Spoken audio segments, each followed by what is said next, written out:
तो गाइस, कैसे हैं आप लोग। उम्मीद यही करता हूं कि आप लोग बहुत खूबसूरत और बहुत अच्छे से ज़िंदगी आपने बिताई हो अब तक की।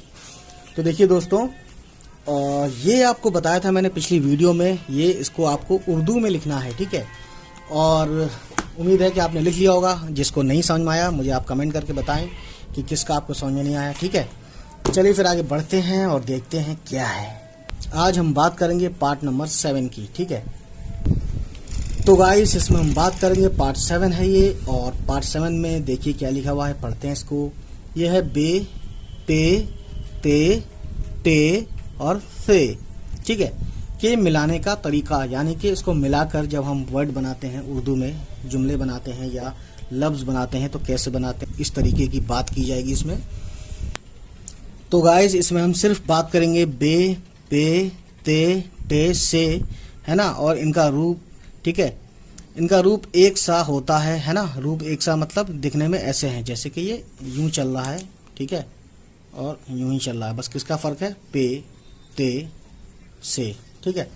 तो बस नुक्तों यानी बिंदियों का अंतर होता है, बिंदियों का फर्क होता है, ठीक है। जब शुरू में आते हैं इनका रूप ब, प, त, ट, स, यानी बे कैसा होता है, पे कैसा होता है, ते कैसा होता है, टे कैसा होता है और से का इस तरीके से होता है ना। या फिर ऐसा भी होता है जैसे। और बीच में इनका रूप ऐसा होता है ना। इनके शुरू का है बे का, पे का, ते का, टे का, से का। ये कर लीजिए स्लैश, ये कर लीजिए, दोनों में से एक, ठीक है। उसके बाद देखिए, आपको बहुत ज़्यादा अच्छे से बताने वाला हूँ आज। बीच में इनका रूप जो है इस तरीके से होता है, बे का यूं, पे का यूं, ते का यूं, टे का यूं, से का इस तरीके से हो जाता है। अंत में असल रूप रहता है, अंत में यानी आखिर में। जैसे कि मान लीजिए यहाँ पे ते मीम पेश तुम, तो ये तो शुरू का आया है, तो शुरू का या तो इस तरीके से होगा, देखिए ते, है ना, या इस तरीके से लिख सकते हैं, ठीक है। अब देखिए तुम को मैं लिख के दिखाता हूँ। कुछ लोगों का अपना अपना तरीका होता है ना लिखने का। तो या तो यूं लिख दो तुम, या फिर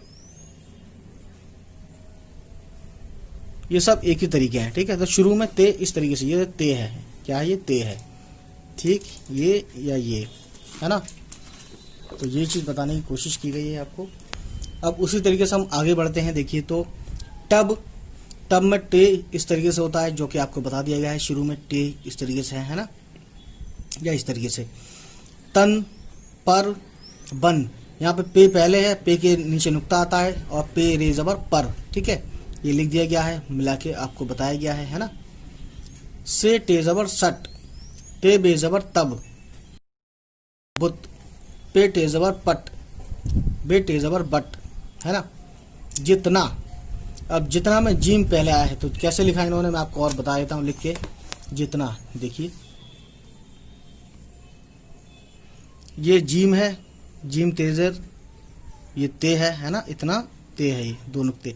जित, इतना जित हो गया, और नून अली ज़बर ना, तो ये जितना हो गया। तो इसमें क्या क्या है, एक तरह से जीम है प्लस ते है, जीम ते ज़बर जित, और प्लस नून अली ज़बर ना, तो ये ना हो गया, ठीक है। और ये दोनों क्या हो गया जी, ये हो गया जित। जब इन दोनों को जोड़ेंगे तो क्या हो जाता है, जितना, ठीक है। समझ सकते हैं आप बहुत ज़्यादा अच्छे से। आई होप कि आपको समझ में आया भी हो। तो ये थी कहानी, है ना। उसके बाद कटना, के काफ टे ज़बर कट, नून अल ज़बर ना, तो कहीं कहीं ज़बर लिखते हैं, कहीं नहीं लिखते हैं। मैं आपको एक बात बता दूं, ये जो एराब, यानी कि मैंने आपको पिछली वीडियो में बताया था जिसके बारे में, है ना, एराब, तो एराब जिसको हम मात्रा बोलते हैं, ज़बर ज़ेर पेश या तशदीद या और भी कोई, ठीक है।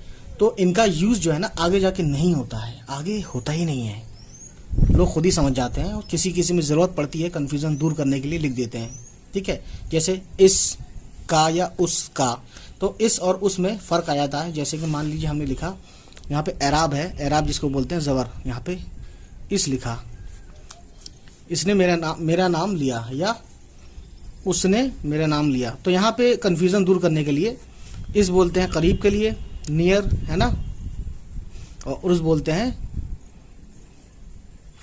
दूर के लिए, ठीक है। तो ऐसी जगह जहाँ पर कन्फ्यूज़न पैदा हो जाए वहाँ पर एराब लगाना यानी कि ज़बर ज़ेर पेश लगाना बहुत ज़्यादा ज़रूरी हो जाता है।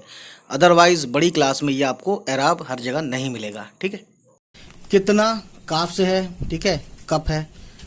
तो अब देखिए टब, पट, पत, सत, ये कह रहे हैं हिंदी में लिखो, हिंदी में लिखना है इसको। तो इसको आप देख लीजिए एक बार, ठीक है, एक बार इसको देख लीजिए। यहाँ से शुरू है, टे है पहले, फिर बे है और ज़बर है। आप समझ सकते हैं, मैं आपको बता चुका हूँ। इस तरह से अगर कोई लेटर मिलाया जाए उर्दू का अक्षर को तो क्या वर्ड बनेगा, है ना। तो इसको देखिए, समझिए। अब मैं इसका लिख देता हूँ आपको, ताकि आपको बहुत अच्छे से समझ में आ जाए। ठीक है, चलिए फिर। तो देखा गाइस, ये थी समझने वाली बात और उम्मीद है आपको ये समझ में आया होगा।